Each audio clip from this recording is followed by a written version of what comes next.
Salut, c'est Madame Meuf. Aujourd'hui, c'est vendredi et donc c'est paroles ouvertes aux auditeurs et également un petit peu Madame Meuf intime. Oui, parce que j'ai remarqué que souvent les questions étaient un petit peu intimes. Eh bien, on va écouter la question du jour. Bonjour Madame Meuf. Ma question pour toi aujourd'hui est la suivante. As-tu déjà été contrainte ou as-tu déjà essayé l'abstinence? Merci.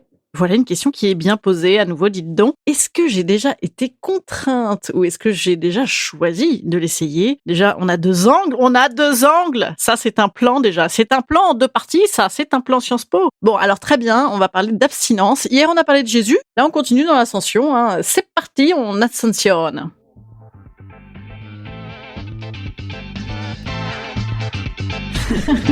Salut, c'est Madame Meuf. Et bam.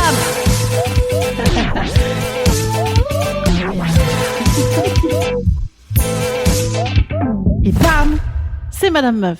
Alors figurez-vous que l'adorable personne qui m'a posé cette question, qui me fout pas du tout dans la merde, non pas du tout, m'a recommandé également l'écoute de la série documentaire, vous savez, sur France Culture, LSD, émission formidable, sur cette question de l'abstinence. Voilà, c'était un documentaire de Ovidi, qui est partout, et de je ne sais plus quel mec. Et donc j'ai écouté ça, effectivement, et alors il y a 200 milliards de manières d'être abstinent. Donc je vous invite à écouter ce documentaire déjà, parce que ça alterne effectivement, comme toujours dans cette émission, vous savez, c'est en 4 épisodes, donc il y a à la fois des ressources historiques, des ressources scientifiques, des ressources d'actu, voilà, donc c'est chouette. Et donc c'était la question d'une vie sans sexe, bien sûr, parce qu'il faut déjà définir, n'est-ce pas, les termes du débat. Il n'y a pas de débat, c'était une question, c'est vrai. Donc, en gros, voilà, une vie sans sexe, aucune activité sexuelle. Alors, il y a 1000 raisons de le faire, on le découvre dans cette émission, et puis j'ai un petit peu regardé, parce que je voulais trouver des manières de ne pas parler de moi. Oui, je vais parler de moi. Eh bien, on est bien, comme vous êtes.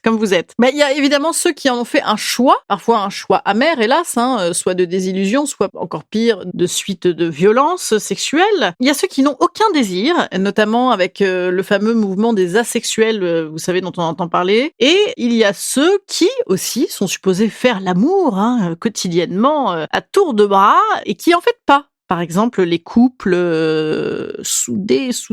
Bon, ils sont soudés, mais pas nécessairement ça entre eux. Et les célibataires également, en quête de l'amour et covidisés depuis 1 an et demi. Voilà, globalement, en fait, cette idéologie du sexe partout, oh là là, cette société du sexe accessible, semblerait que finalement, les gens, en fait, ils kennent ou ils kennent plus? Eh bien, on ne sait plus. Notamment les jeunes d'ailleurs. Les jeunes, oui, le polyamour, c'est extraordinaire. Et la moitié apparemment sont abstinents. Donc, en fait, on ne sait plus. On ne sait plus sur quel pied danser. Les autres questions qui se posent également souvent, c'est est-ce que c'est normal? Est-ce que c'est grave? Alors, la question de la norme, bon, évidemment, la norme, je veux dire, faut que ça cesse, on s'en fout. La question, c'est, est-ce que t'es bien avec, bien évidemment. Alors, est-ce que c'est grave? Il y a une littérature dans l'histoire, et puis même encore aujourd'hui sur Internet, monstrueuse. C'est le premier truc que tu trouves, quand tu cherches abstinence sur Internet, c'est est-ce que ça a des conséquences? Est-ce que c'est grave pour les hommes et séparément pour les femmes? Eh bien, écoutez, pour les hommes, apparemment, non, ils vont survivre. Il y avait les syndromes des couilles bleues qui ont éclaté. Non, tout va bien. Bon, je pense que vous l'avez remarqué, messieurs, même si vous n'êtes jamais abstinent, bien évidemment. Et chez les femmes, on parle alors d'une ménopause qui arriverait plus tôt ou pas, bon, aucune idée. Mais également, bien sûr, d'une baisse de la libido conséquente quand tu ne pratiques pas. Ça, c'est comme le vélo. Oui, ça n'a aucun rapport avec le vélo, absolument. Et que ça augmente le stress et la tension artérielle. Et dites donc, rien de choses qui m'intéressent moi, parce que j'ai déjà des problèmes d'artère. La ménopause, reparlons-en dans 10 ans. Donc voilà, c'est très inquiétant. Alors j'ai lu cette phrase absolument géniale. Chez la femme, se sentir moins désirable a plus de conséquences que chez les hommes. Il est très important d'avoir envie de se montrer, de se voir d'une manière positive à travers les yeux de l'autre. Ça, c'est pour la femme, parce qu'elle ne vit que dans le désir de l'autre. L'homme, non. Bon, non, l'homme, c'est, il est conquérant quoi qu'il arrive. Bon, évidemment, cette phrase, c'est du foutage de gueule, c'est 2021, ça, c'est en 2021 que ça a été écrit. Non, alors après, moi, je ne vous dis pas que je ne me nourris pas du désir de l'autre. Alors moi, je me nourris, mais c'est une catastrophe, comme ça, de se nourrir du désir et du mien et de celui des autres. Non, je n'élude pas du tout, je vais parler de moi. Crotte de flûte. C'est là où on en arrive finalement à cette question qui est, est-ce que l'abstinence, elle est voulue ou pas voulue? D'ailleurs, c'était la question de départ de notre camarade auditrice. Eh bien, excellente question.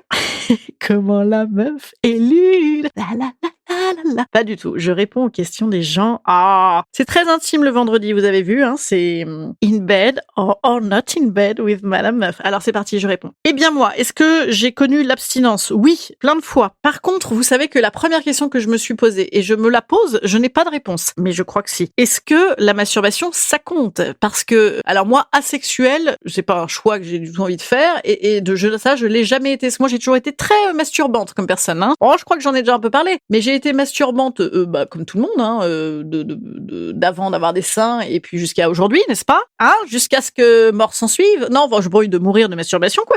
Ça n'est pas totalement exclu, hein, vu mes pratiques. Non, je plaisante, bien sûr, hein, c'est l'ascension. On a dit qu'il fallait éloigner les enfants. Voilà, éloigner les enfants. Donc, est-ce que la masturbation compte? J'ai pas de réponse. On baigne dans cette histoire de sexualité hétéronormée. Oui, je sais, c'est des gros mots de féminazie, mais c'est vrai. C'est-à-dire que, à chaque fois, je me dis, mais attends, si je me masturbe, est-ce que je suis abstinente?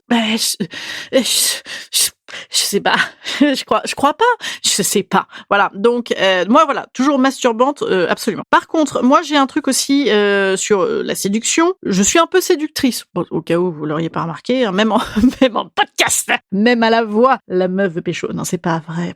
Donc par exemple, jeune, moi, j'étais très allumeuse. C'était un de mes projets de vie. C'est-à-dire qu'il me suffisait, bon, d'avoir 4 mecs en même temps, ça c'est important. Non, c'est un petit peu vrai, mais non, il me suffisait en fait de séduire, de savoir que je séduisais, de tripoter un peu, de galocher, parce que moi je suis passionnée par la galoche. Tout le monde l'est, hein. Si vous ne l'êtes pas, je vous y invite. Pas que la galoche, mais voilà, les petites masturbations et machin. Voilà, ça m'allait parce que j'étais flippée, parce que fille de gynéco, j'avais peur d'être enceinte à tour de bras, parce que fille de gynéco, j'avais peur d'avoir le sida toute la journée, puis génération sida. Enfin, je sais pas, voilà. Puis ça m'allait bien, c'était moins impliquant, je trouvais ça chouette et suffisant. Bon. Donc, finalement, est-ce que j'étais abstinente? Je sais pas, en fait. Je sais pas. Bon, j'avais quand même toujours beaucoup de fiancés, hein. Et surtout, hein, tous en même temps, ça, c'est la garantie d'en avoir toujours un sous le coude. Ensuite, en couple, est-ce que j'ai été abstinente? Oui. Avant mon actuel couple, qui est un couple, hein, qui dure depuis une sorte de 15-16 ans, hein. Donc, ah oui, hein, il y a eu pas mal de périodes, hein, un petit peu molles. Je ne parle pas de monsieur, hein, molle globalement. C'est très intime comme podcast, hein. Mais dans mes anciens couples que j'ai eu avant, non, pas beaucoup quand même, parce que ils ont pas duré assez longtemps. Vous voyez, ils ont duré genre moins de 3 ans à chaque fois. Donc, eh ben oui, hein, on le sait. Hein, là-dessus, il disait pas que de la merde, hein, Bec BD, sur son amour dure 3 ans. Enfin, son amour charnel, son amour fusionnel. Voilà. En couple long, donc oui, abstinence, je l'ai connu et moi, je l'ai toujours subi. Voilà, je ne l'ai jamais choisi. Bon, alors peut-être si, après la grossesse, il paraissait assez étonnant que c'était mutuellement choisi. C'est-à-dire que... je sais pas vous, moi je me suis remise en selle toute seule, hein, après la grossesse, en mode masturbatoire, mais parce que je voulais voir un petit peu où c'est qu'on habitait, hein, où c'est qu'on habitait après ça. À la suite de ça, c'était la galère. Voilà, c'est bon, je vous raconte ma vie, hein. À la suite de ça, c'était une galère sans nom, puisque je sais pas, des jumeaux, d'autres problèmes dans la vie parallèlement. La libido était un petit peu partie, la libido de mon partenaire qui sera très heureux d'écouter ce podcast. Voilà. Donc moi j'ai toujours été assez réclamante, notamment en termes de séduction, c'est pas totalement faux effectivement, et d'estime de soi. Et ça marchait pas trop. Donc je vous cache pas que ça ne m'a pas fait le plus grand bien. Et ensuite il m'est arrivé d'autres aventures que je ne vous raconterai pas là. Et donc eh bien je me suis désabstinée. Voilà, je me suis désabstinée. Et globalement, moi les périodes d'abstinence, si parfois elles sont juste sur l'autoroute de l'emmerdement, hein, vous voyez, sur cette espèce d'autoroute qui fait que on va acheter du pain, il y a la téloche, et quoique je suis pas très téloche comme fille, mais on va acheter du pain et puis on va bouffer, et puis voilà, hein, et puis pipi les dents au lit. Et sur cette autoroute là, bon, finalement on peut s'habituer, mais moi j'ai quand même 17 ans d'âge mental, hein, rappelez-vous. Donc j'ai quand même ce truc de me dire merde. Alors c'est pas du tout par rapport à la norme, hein, c'est pas du tout par rapport au quota de il faudrait baiser 2 fois 5 par semaine apparemment, hein, c'est la moyenne extraordinaire. Bravo les gens. C'est pas parce qu'il le faut, moi c'est pas du devoir jouir, hein, c'est de l'envie de jouir. Moi c'est ça fait tout de même 13 ans que je fais de la psy pour essayer de jouir un petit peu correctement, pas sexuellement mais de jouir un petit peu de la vie sans culpabilité, sans plein de trucs. Et donc moi je suis à un moment de ma vie où je suis voyez plutôt désirante, n'est-ce pas? Alors que faire de nos pulsions quand on peut pas là immédiatement? Eh bien, c'est merveilleux, hein. Faut les sublimer, les dépasser. Je sais pas, moi j'ai beaucoup de vibromasseurs, hein.